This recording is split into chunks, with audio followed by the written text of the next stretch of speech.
answer the question in however you want to answer it. It doesn't have to be, I mean, it's all up to your interpretation. Okay? All right.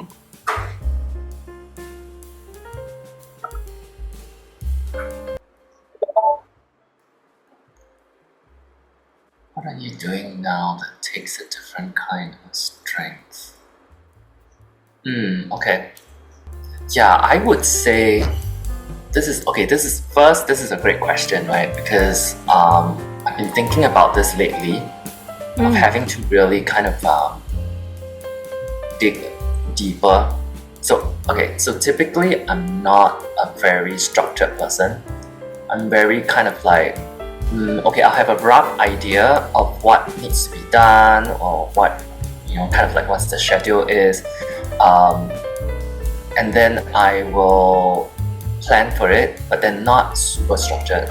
So I think recently I've had to, like, with age and then also just being here, right, in living overseas, where your friends and family are all so far away. I shared previously with some friends that you become more of a self-advocate than you have to. Yeah, so I think that strength, maybe different level of strength, not quite different kind of strength. It's really you have to push yourself and you have to advocate for yourself. I mean, you can like what we were saying, noir, right? But then you noir and then nobody's there to like kind of poke you, but then you pay the price. So yeah. Okay. Yeah, it is a kind of strength, isn't it? Yeah. The self-discipline. Yeah. Self-discipline, and I think being taking responsibility for yourself, and also treating yourself with that level of care that you would another loved one, because sometimes we place ourselves as like, oh, okay, I'll do this for somebody else that I care for, I'll really make sure it's prioritized, it's very structured, but then for yourself, you'll kind of like, for myself it's okay lah.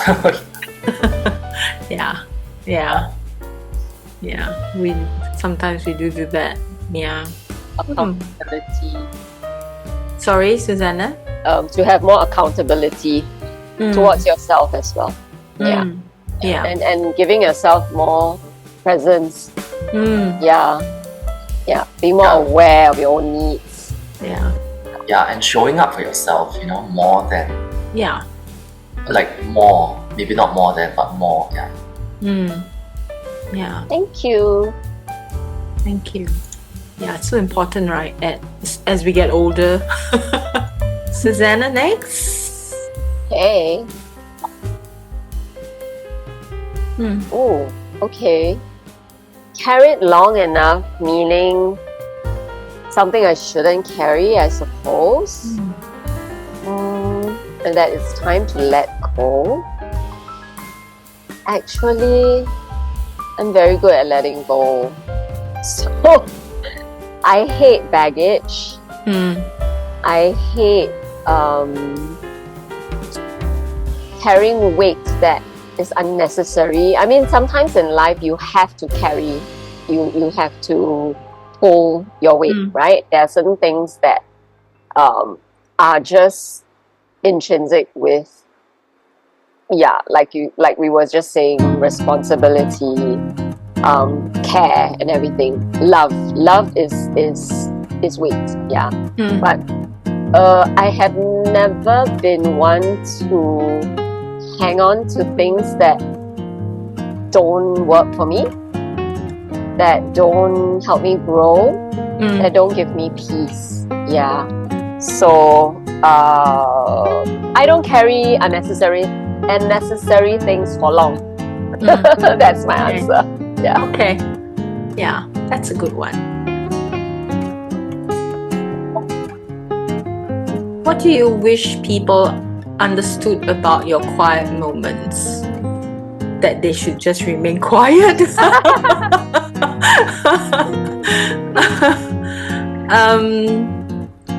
I think sometimes when I'm in a group environment, when I'm quiet, people will ask me, they will start to think that I'm angry or I'm upset, or I'm, sometimes I'm just zoning out because either the conversation wasn't interesting, so I just zone out, or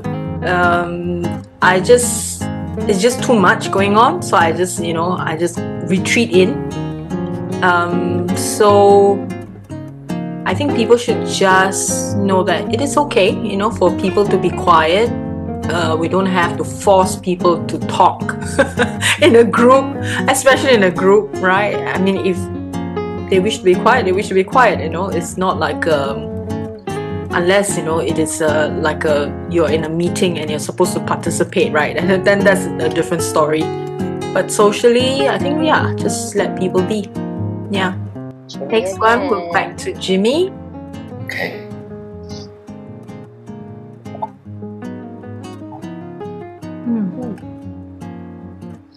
What have you stopped trying to earn? These are all very good questions. It's like, right. I have to look at it and then think. I think so. Helps you. It forces you to really dig deep. Yeah. Yeah. What have I stopped trying to earn?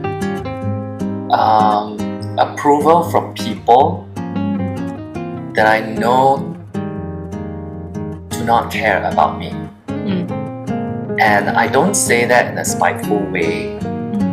I would say with age and also experience, right? You kind of start to be a lot more discerning, and you can tell if somebody is there, but they're not exactly like rooting for you. And I don't mean that they dislike you, but it's like you can be there, you can be not there. It doesn't make a big difference. Yeah. So I've stopped thinking that Mm. when I go into a room or when I meet new people, I have to earn the approval of everyone, even if even if they don't like me. I've realized that it's like it's okay, because at some point you do that long enough. I mean, when I was much younger, then you become a bit of a people pleaser, and you lose your. After a while, you kind of lose yourself, and then you become not authentic. And then when you deal with certain people, you realize, but when they were in that group with those people, I was acting this way. But then now I'm acting a different way, like, oh no, I need to be consistent. And then after a while you lose track. So I've realized, you know what, just be yourself, and totally okay with not having the approval of the people. Yeah. Long answer to a short question. It's a good answer. It's a good answer. And I think this is something that more people should think about, because I feel like most people are not even aware that this is what they do. Yeah. I think it's a natural human need to appear, attractive in all ways to whoever that they're interacting with. Yeah. Yeah, and I want to add, right? I think it's also that I don't know what it is. I don't have like a reason or like research behind it, right? But I think it's also that maybe social conditioning from young. That rejection, yes, from is young. bad. Like social rejection in that sense. Yeah.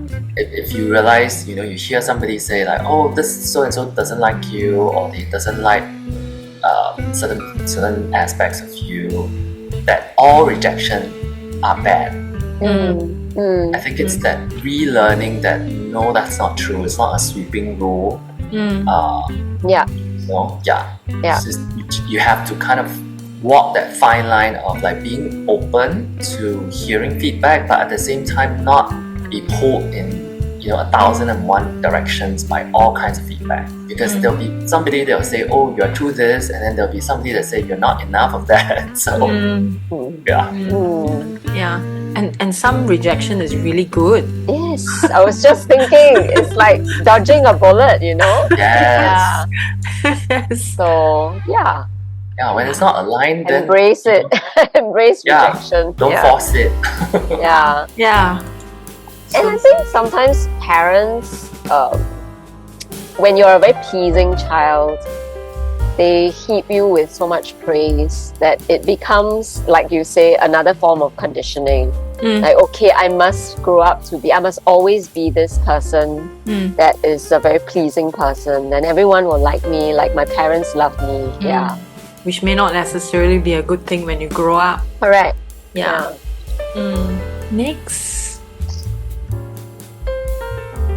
It's like silence. No, it's different. What do you do now that feels like choosing yourself on purpose? Okay. More and more, it's about how I spend my time, with whom I spend my time, doing what. Yeah. What I spend my time on. Yeah. So again, it could be people who are close to me. It could be people I love a lot. But, you know, there are occasions and days where I just feel, no, I just want to be at home and be with my own thoughts, or just read a book or take a nap. Yeah. And I find that more and more I'm doing that.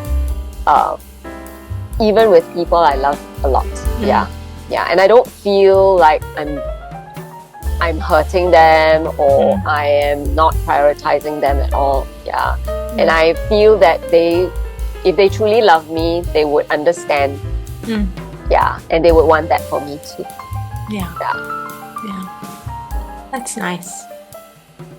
Choosing yourself on purpose. Yeah. Next. You know, every time this wheel spins, in my mind, I'm hearing the wheel of fortune. At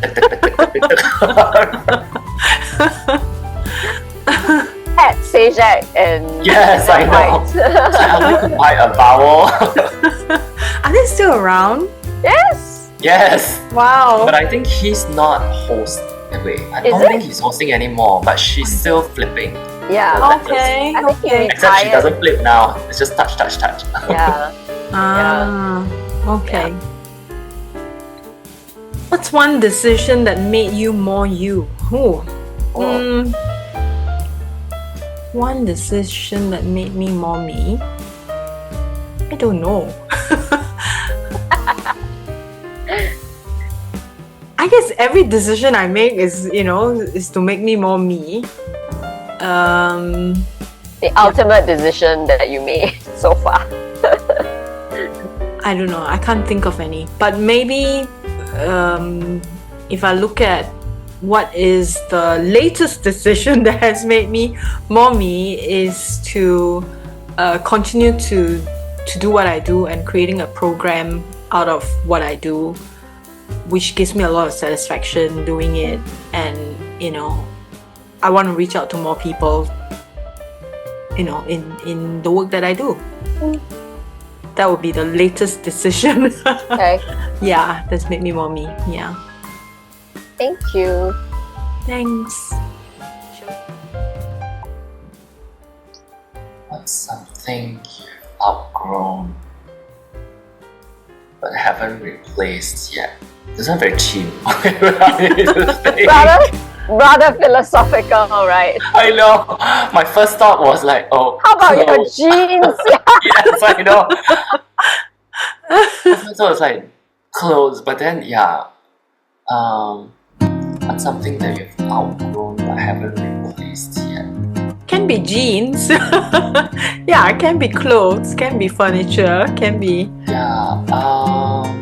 Okay, so originally I was like, oh, this is probably like something more like I was trying to think like something more of a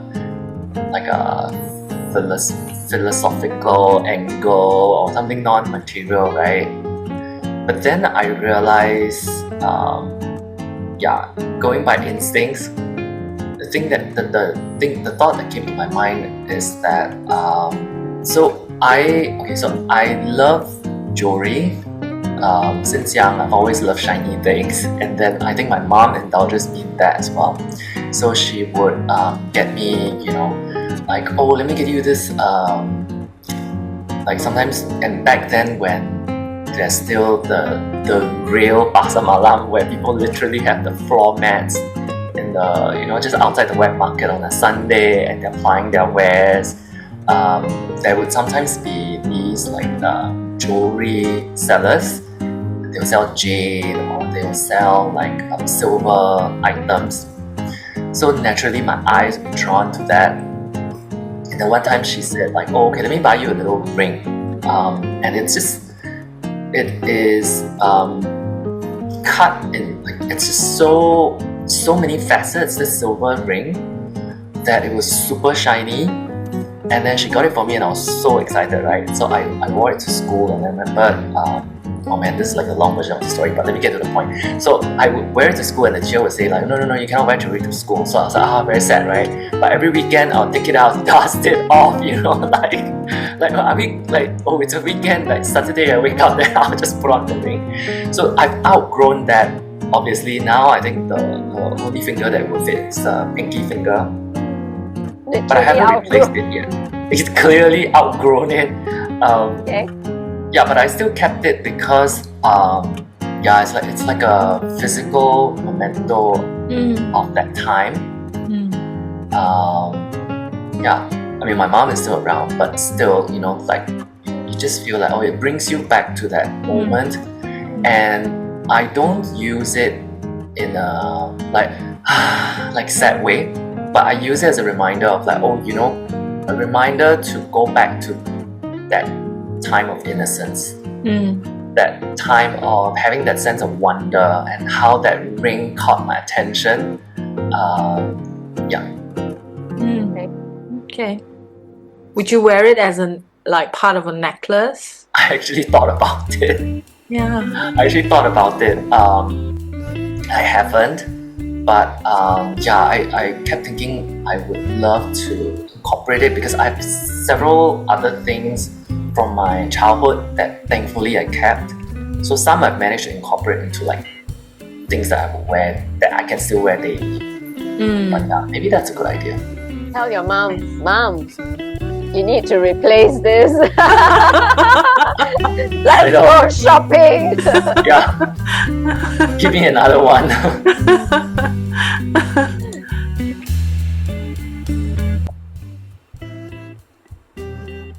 That's one inner commitment you're learning to keep. To trust the process. That in everything, no matter how simple or complicated, there is a process. And that if you follow it, you will not get lost. You will not do anything wrong in the end. It will always come to the right place. And sometimes when I'm overwhelmed by having too many things, or if something happens that dysregulates me, I will always now just tell myself stop.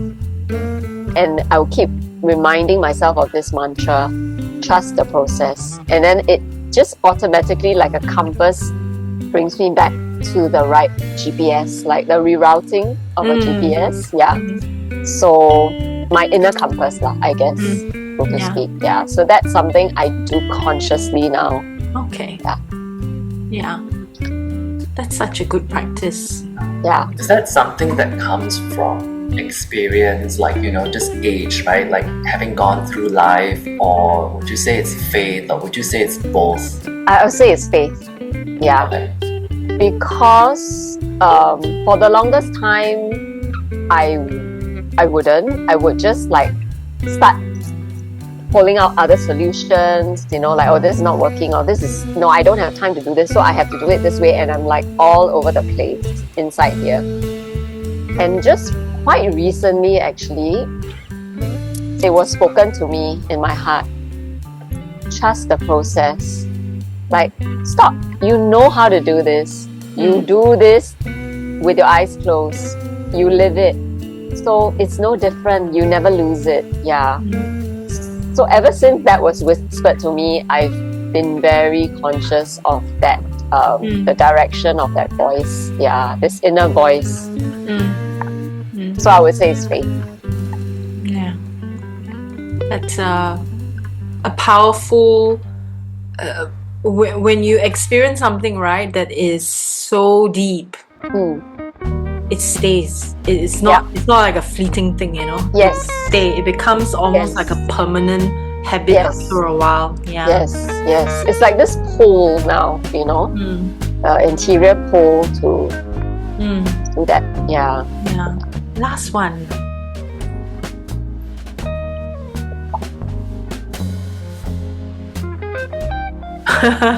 What version of success feels deeply right but unrecognizable to others? This is a good one. Yeah, it is a good one. I'm in a business network, and obviously in a business network, they're all business owners, right? And everyone talks about success of business by how much money they make, how much they're expending, how much they are, you know, and all that. But I always talk about how fulfilled I feel, how much fun, you know, I'm having, or doing this or doing that. I don't talk in terms of dollars and cents, in terms of success. If I make a lot of money and I don't feel fulfilled, it's not success to me. Yeah, and if I don't make a lot of money and I feel fulfilled, for me that's success. That's also success, you know. Well, of course, you know, to have both would be ideal. But yeah, my definition of success is whether I feel this inner connection with what I'm doing, and whether it gives me a sense of fulfillment and satisfaction. And that's why, you know, a part of me, or a big part of me, feels like I will never retire.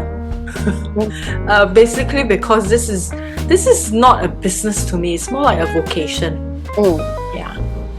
Okay. So that's why I don't see it as a business, even though, you know, I mean, I have to run it like a business, but it's really not a business, it's a vocation. I was just gonna say that if something is not fulfilling or even fun, it's also not sustainable. Yeah. You'll give up. That's true. Yeah. If you're not having a good time doing it, or you don't feel there's meaning and purpose, you also will give up. I feel I don't know. Yeah, that is true. In the field that I'm in, where there is a blend between spirituality and personal development, the people who were in it the time when I started out, and you know, everybody kind of left the whole industry, and I think I'm the only one left, like from my era, who is still doing what I'm doing. So I feel, you have to enjoy it, because there will be bad days and there will be good days, and the inner commitment, right, that you feel, the connection that you feel will be the thing that sustains you. Yeah.